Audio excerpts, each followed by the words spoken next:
Hi guys, welcome to the IK classroom.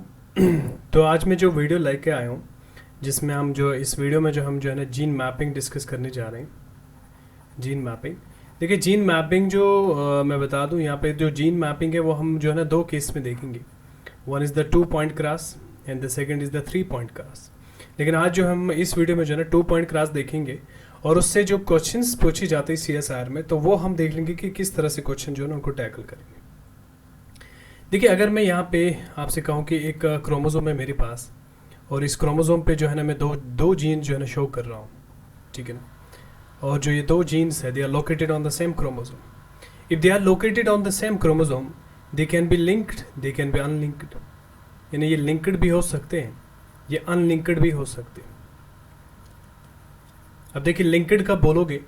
Linked अब तक बोलोगे जब जो डिस्टेंस जो है ना इनके बीच में वो लेस देन 50 सेंटीमॉर्गन होगा। लेकिन यही डिस्टेंस जो है ना अगर ग्रेटर देन 50 सेंटीमॉर्गन होगा या इक्वल टू 50 सेंटीमॉर्गन होगा, तो उस केस में हम बोलेंगे जो दो जीन्स हैं, they are located on the same chromosome but they are unlinked. And the second case is कि अगर जो ये दो जीन्स हैं मैं दो डिफरेंट क्रोमोसोम पे शो कर रहा हूँ, यानी they are located on the non homologous chromosomes, in that case we can directly say that these are unlinked genes, ठीक है। सो अनलिंक्ड के लिए जो है ना दो कंडीशन है कि अनलिंक्ड जो है ना तब भी हो सकता है कि जब दो जीन जो है ना सेम क्रोमोसोम पे लोकेट है, यानी सेम क्रोमोसोम पे जब वो लोकेटेड है और डिस्टेंस जो है ना 50 सेंटीमॉर्गन से ज़्यादा है, तब भी हम उनको अनलिंक्ड बोल सकते हैं। या अगर वो दो डिफरेंट जो है ना क्रोमोसोम पे लोकेटेड है, तो उस केस में भी हम उनको जो है ना अनलिंक्ड करेंगे। लेकिन जो लिंक्ड है उसके लिए कंडीशन ये है कि the genes should be present on the same chromosome and the distance should be less than 50 centimorgan, ठीक है ना। देखिए, जो लिंक्ड जीन्स है दे शो द लिंकेज, इस केस में हम देखेंगे कि आगे जाके there is a crossing over. तो लिंकेज जो है ना दो तरह का होता है, एक होता है कंप्लीट लिंकेज और दूसरा होता है इनकम्प्लीट लिंकेज। देखिए, in case of the complete linkage you will get 100% parental combination and there will be 0% recombinant combination. तो रिकम्बिनेंट जो है ना, यहाँ पे जो रिकम्बिनेंट का फॉर्मेशन होगा वो 0% होगा, लेकिन जो पैरेंटल कॉम्बिनेशन बनेंगे वो कितने बनेंगे? 100% बनेंगे। इसी तरह जो इनकम्प्लीट लिंकेज की अगर मैं बात करूं, तो इस केस में जो पैरेंटल कॉम्बिनेशन है that will be greater than 50%, जो लेकिन जो रिकम्बिनेंट कॉम्बिनेशन है that will B less than 50%। और याद रखना होगा आपको, जो इस इनकम्प्लीट लिंकेज में आपको रिकम्बिनेंट जो है यहाँ पे रिकम्बिनेंट्स बने, these recombinants are form due to the crossing over, ठीक है। जैसे मैंडल के केस में हमने देखा था कि वहां पे आपको 4 टाइप के गैमेट्स मिले थे और आपने कहा था उस 4 टाइप के जो गैमेट्स है उसका जो रीजन है वहां पे, यानी वहां पे आपको 50% पैरेंटल मिला था और 50% जो रिकम्बिनेंट मिलता है। लेकिन जब वहां पे रीजन है वो क्रॉसिंग ओवर नहीं है, that's the law of independent assortment, लेकिन यहाँ पे जो रिकम्बिनेंट बनने का रीजन है दैट्स द क्रॉसिंग ओवर, ठीक है। नाउ कंप्लीट लिंकेज में क्या होगा कि there is almost no crossing over, that's why there are 100% parental and there is no recombinant formed at all, ठीक है। So recombinant is 0% and the parental is that is completely 100% case of the complete linkage, okay. Now let's talk about the percent recombination frequency। अब देखिए, percent recombination frequency को समझने के लिए कुछ इस तरह से मैं एक क्रॉस लेता हूँ कि मान लीजिए मैंने एक क्रॉस जो है ना वो कुछ इस तरह से बना लिया, A B B small B. जब मैं यहाँ पे क्रॉस करूंगा तो मुझे F A प्रोजनी मिलेगी, that's capital small A capital B small B. जब इस F1 को मैं जो है ना इस रिसेसिव पेरेंट के साथ क्रॉस करूं, यानी अगर मैं यहाँ पे टेस्ट क्रॉस कर दूं, देखिए यहाँ पे आपको पता है जो capital small A capital B small है, यहाँ पे जो है 4 टाइप्स के गैमेट्स मिलेंगे। अगर आपको गैमेट का फॉर्मूला पता नहीं है तो आप लिख लीजिए 2 raised to n, where n is the number of heterozygotes। यहाँ पे 2 heterozygotes हो तो 2 raised to 2 that's equal to 4। तो दैट मीन्स यहाँ पे 4 टाइप के गैमेट्स मिलेंगे, that's capital A capital B, capital A small A capital B and the small A small B, ठीक है। और यहाँ से जो है ना सिर्फ एक ही कॉम्बिनेशन मिलेगी आपको, स्मॉल ए स्मॉल बी। तो कहने का मतलब ये है, अगर मैं यहाँ पे कॉम्बिनेशन देखूँ कौन कौन से मिलेगी मुझे, तो I will get here capital A capital B small B. पहले मैंने इसका बना दिया और फिर मैं लास्ट वाले का बना दूंगा, that's small A small B. मैंने इसको इसलिए बना दिया क्योंकि ये दोनों जो है ना पैरेंटल है। अब जो रिकम्बिनेंट्स बनेंगे वो इस तरह से बनेंगे, कैपिटल ए स्मॉल बी और यहाँ पे आपको मिलेगा the small A and the capital B small B. तो इस तरह से जो है ना 4 तरह की जो है ना टेस्ट क्रॉस प्रोजेनीज यहाँ पे आपको मिली। और मान लेते हैं इस केस में जो है ना जो ये टेस्ट क्रॉस प्रोजेनी मुझे मिली, that is capital A small A capital B small B, and that's equal to 300। और जो स्मॉल ए स्मॉल बी है, दैट्स अगेन 300। और जो यहाँ पे ये दो है, capital small A capital B small B, and the small A capital B small B, it's equal to 200, and this is also equal to 200। तो कहने का मतलब ये है, अगर यहाँ पे मुझे परसेंट रिकॉम्बिनेशन फ्रीक्वेंसी निकालनी है, so that will be equal to total number of the recombinants, कि भाई आप यहाँ पे recombinants देख लो कितने हैं, divided by total progeny, total multiple by 100। तो यहाँ पे जो total recombinants है, that's 200 plus 200, that's equal to 400। और जो total progeny है, अगर आप इनको जोड़ दोगे, it will be equal to 1000 multiple by 100। तो 2 0 से यहाँ जब कैंसलेशन कर लोगे तो आपको आंसर मिलेगा 40%, ठीक है। तो आपको यहाँ पे आंसर क्या मिला, 40%। तो दैट मीन्स यहाँ पे जो रिकॉम्बिनेशन फ्रीक्वेंसी है, दैट्स 40%, दैट इज 40%। अब जो ये 40% रिकॉम्बिनेशन फ्रीक्वेंसी, इसका मीनिंग क्या है? इसका मीनिंग ये है कि आउट ऑफ 50 सेल्स, कि अगर मैंने 50 सेल्स ली थी, out of 50 cells the 40 cells undergo crossing over, 40 cells में जो है ना क्रॉसिंग ओवर का प्रोसेस हुआ होगा। इसी तरह मान लीजिए अगर मैंने कहा आपसे कि जो रिकॉम्बिनेशन फ्रीक्वेंसी है, percent recombination frequency, that's equal to 30%, तो इसका मतलब ये हुआ कि आउट ऑफ 50 सेल जो है ना, आउट ऑफ 50 सेल्स 30 सेल जो है ना उनमें क्रॉसिंग ओवर का प्रोसेस हुआ होगा, क्रॉसिंग ओवर का प्रोसेस हुआ होगा, ठीक है। अब देखिए अगर हमें इस परसेंटेज रिकॉम्बिनेशन की नॉलेज मिल गई तो हम बोल सकते हैं, आप जो है ना जेनेटिक मैपिंग जो है हम समझ सकते हैं। देखिए जेनेटिक मैपिंग की अगर हम बात करें, सबसे पहले it's done for linker genes. Genetic mapping जो है ना हम लिंकर जीन्स के करते हैं, लिंकर जीन्स। और जेनेटिक मैपिंग का जो पर्पस है, देखिए 2 पर्पस है जेनेटिक मैपिंग के। Number first, we can find the distance between the genes, distance between the genes. अब ये जीन जो है ना 2 भी हो सकते हैं, 3 भी हो सकते हैं, जैसे हम 3 पॉइंट क्रॉस में सीखेंगे। लेकिन अभी जो हम 2 पॉइंट जो है ना 2 पॉइंट क्रॉस की बात कर रहे हैं। नंबर सेकेंड जो है ना, it will be used to find the order of the gene, order of the gene, ठीक है। तो ये 2 जो है ना मेन पर्पस है किसकी, जीन मैपिंग की। देखिए जीन मैपिंग जब आप करोगे तो इसका जो यूनिट होता है, दैट्स इक्वल टू सेंटीमॉर्गन, सेंटीमॉर्गन, जिसको हम CM से डिनोट करते हैं, स्मॉल c कैपिटल M। और इसको हम जो है ना MU से भी डिनोट करते हैं। MU का मतलब होता है मैप यूनिट, यानी मैप यूनिट जो है ना वो भी इसका यूनिट है। और जो सेंटीमॉर्गन है, that's also the unit of the genetic mapping. अब map distance, we can say map distance का जो यूनिट है वो सेंटीमॉर्गन है और मैप यूनिट। देखिए मैप डिस्टेंस में आपको याद रखना होगा, जो मैप डिस्टेंस है वो बराबर होती है, that's basically equal two percent recombination frequency. पर सिंपल है, आप परसेंट रिकॉम्बिनेशन फ्रीक्वेंसी निकालो, वही आपकी मैप डिस्टेंस होगी।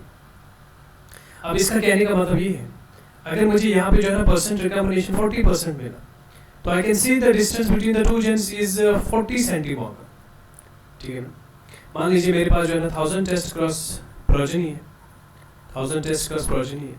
मैं वही टेस्ट क्रॉस प्रोजेनी लूँगा जो मैंने अभी ली थी, जो मैंने आपको दिखाई थी।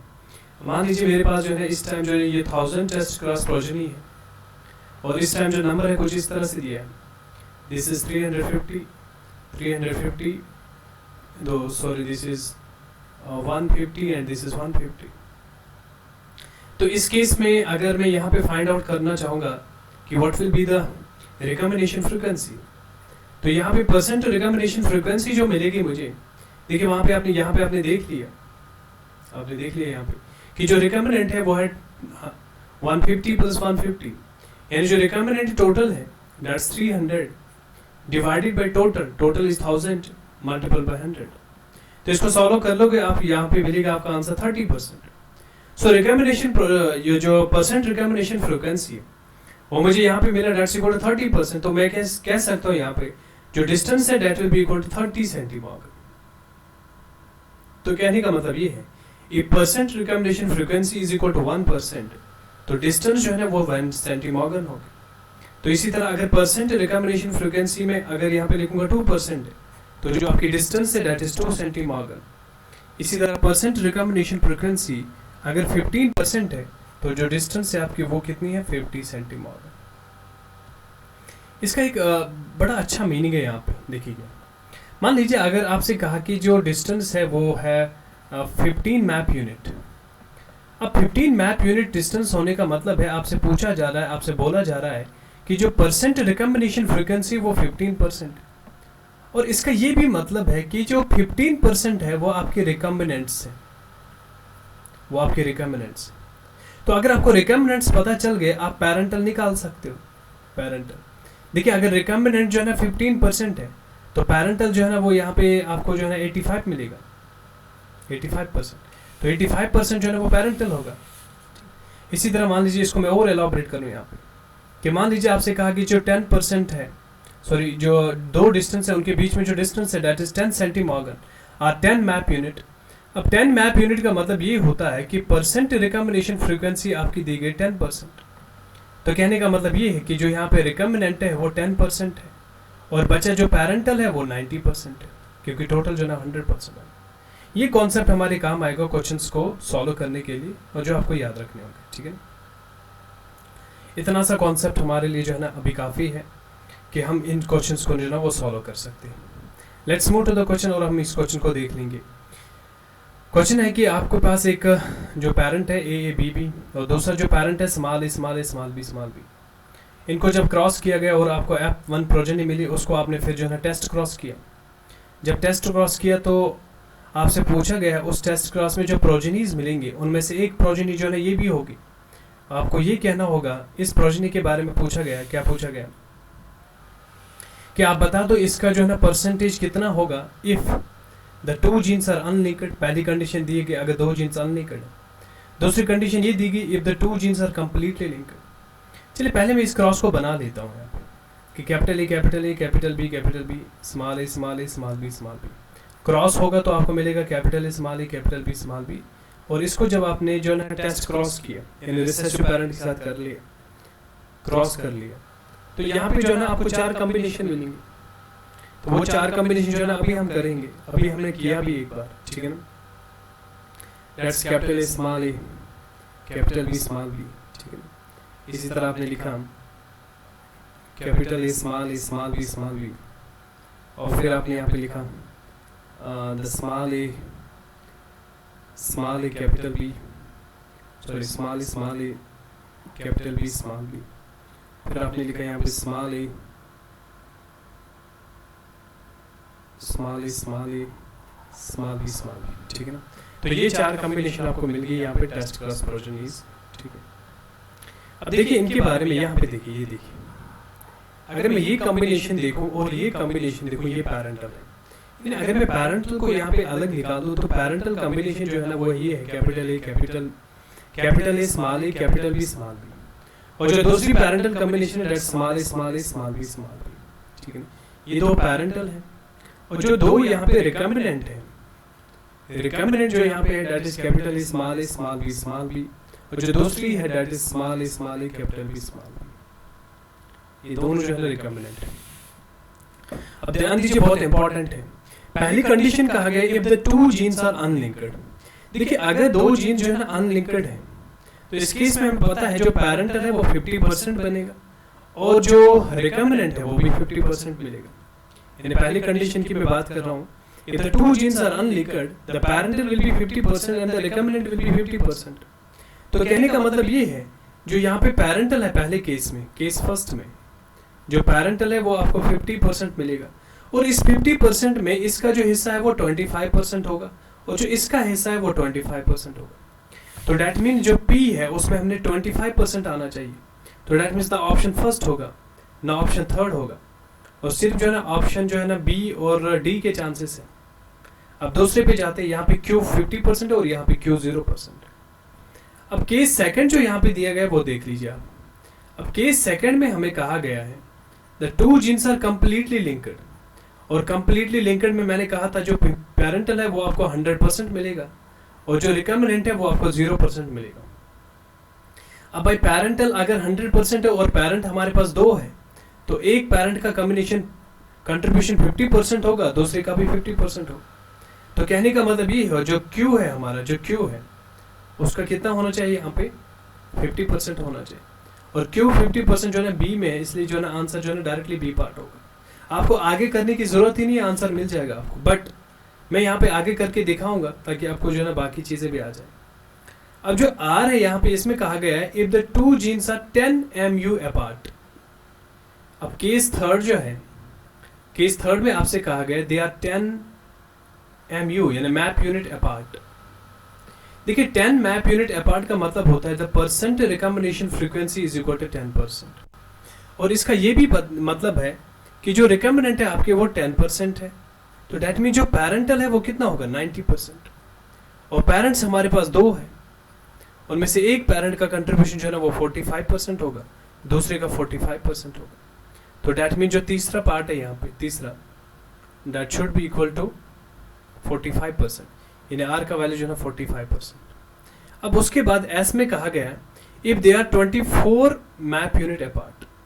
अब ये भी कर लेते हैं भाई, अगर 24 मैप यूनिट उनमें डिस्टेंस है तो कहने का मतलब ये है यहाँ पे परसेंट रिकॉम्बिनेशन फ्रीक्वेंसी जो है वो 24% है, तो इसका ये भी मतलब हुआ कि यहाँ पे जो रिकॉम्बिनेंट है वो 24% है, और डेट मीन जो पैरेंटल है यहाँ पे वो कितना होगा, देखिए 100 minus 24, 10 minus 4 6, 9 minus 2 that is 7, तो 76% जो है ना वो पैरेंटल होगा, और पेरेंट जो है ना हमारे पास दो है।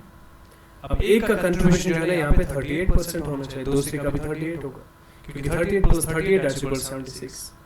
तो कहने का मतलब ये है इसमें जो है ना लास्ट पार्ट में 38% आपका आना चाहिए। So I hope this is clear कि किस तरह से हमने ये क्वेश्चन जो है ना सॉल्व कर लिया। नेक्स्ट क्वेश्चन जो है ना इसी बेस पे है, कहा जाता है कि टू जीन जो है ना they are located on the same chromosome and are 12 map unit apart. फिर यहाँ पे इंडिविजुअल दिया है AABB is crossed to the ABB to produce this and then they are test crossed, और टेस्ट क्रॉस आपने किया है तो 1000 ऑफस्प्रिंग आपको मिली, यानी टोटल ऑफस्प्रिंग जो है वो 1000 है। आपसे कहा गया what are the predicted numbers of capital A small a capital B small b, capital A small a small b small b and this, ठीक है। यानी जो कॉम्बिनेशन आपकी है वो इस तरह से capital A small a capital B small b, और दूसरी है capital A small a small b small b, small a capital B small b, small a small b small b। इसमें से जो ये दो है ये पैरेंटल है, और जो बीच वाले दो रह गए वो क्या है रिकॉम्बिनेंट है, रिकॉम्बिनेंट समझ लीजिए बहुत इंपॉर्टेंट है। मुझे इस क्वेश्चन में ये कहा गया है, इस क्वेश्चन में मुझे ये कहा गया, इस क्वेश्चन में मुझे कहा गया they are 12 map unit apart. देखिए 12 मैप यूनिट अपार्ट का मतलब होता है यहाँ पे जो परसेंट रिकॉम्बिनेशन फ्रीक्वेंसी है दैट्स इक्वल टू 12%। तो 12% जो है ना इसका मतलब ये भी हुआ कि जो यहाँ पे रिकॉम्बिनेंट्स है आपके वो 12% है, और दैट मीन जो पैरेंटल है यहाँ पे वो कितने होंगे दैट्स 100 minus 12, और 100 minus 12 कितना हुआ that's 10 minus 2 that's equal to 8, 9 minus 1 that's equal to 8। That mean जो 88% है वो आपके पैरेंटल होंगे, ठीक है। अब देखिए जो 12% हमें रिकॉम्बिनेंट दिए हैं, रिकॉम्बिनेंट हमारे पास दो है, एक रिकॉम्बिनेंट इस तरह है capital A small a small b small b, दूसरा रिकॉम्बिनेंट इस तरह है small a capital B small b।